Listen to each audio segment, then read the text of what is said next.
A couple of years back, in this very garden that you see in the background, I used to grow a whole lot of vegetables. I was growing tomatoes, brinjals, cucumbers. I had layered vines and creepers and all kinds of beans and all kinds of leafy greens, name it, and we had it. My son and I had counted 37 edible greens in this little piece of garden. And I hardly grow anything now. This morning I was wondering what happened to all my organic vegetable gardening and why am I not doing it anymore? But before I went into that spiral of beating myself up and saying, oh my God, I'm not doing this, I decided to just inquire into it and see if there might be a clue there about what makes us do things, about what motivates us to do things. Something that, which is a question that is hugely important, and we haven't cracked it in management, we haven't cracked it in philosophy, we haven't cracked this question anywhere. And I realized that the only thing that had changed for me with respect to gardening was how excited I was about it.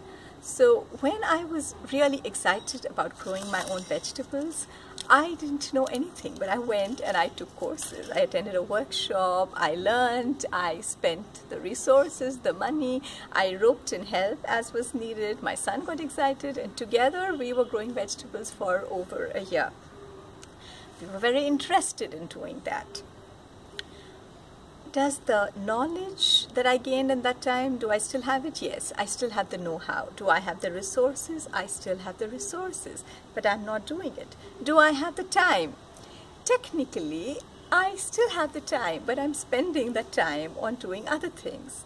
So why am I spending my time on doing other things even when I know that growing vegetables is very good for me, for my family, and for the earth? It's not that my belief in growing vegetables has changed, but I'm just less excited about it, and that translates into interest. So I'm just less interested relatively in growing vegetables because I'm more excited and interested in other things, perhaps about writing and making video blogs like I'm making. So, and I'm not going to get into which activity is more important, what is right, what is wrong here, but I'm just trying to use this to inquire into why we land up doing some things which we want to and we know is good for us, and why we don't land up doing some other things which we want to do and we know it's good for us. So if you've ever procrastinated, or if you've had projects that you're very interested in and you like it and you know it's good, it's going to help you, it's going to help others, and yet it's out there on the shelf, those are the projects that we're looking at. Those are the things.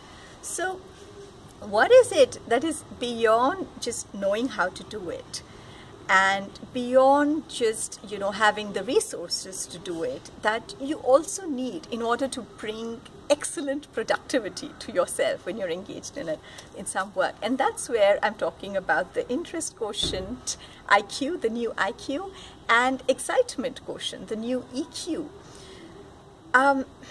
Because I've found that when I'm interested in something and when I'm excited in something, I have 1000% of my own energy to give to it. The work gets done, I'm very productive, usually turns out very excellent.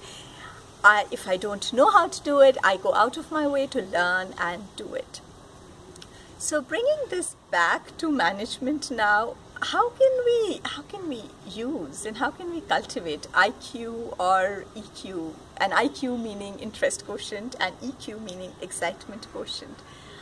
I don't have any answers as of now, but I do think this is something definitely worth exploring, especially if we do want to be more productive and we do want to do more good for ourselves and for others.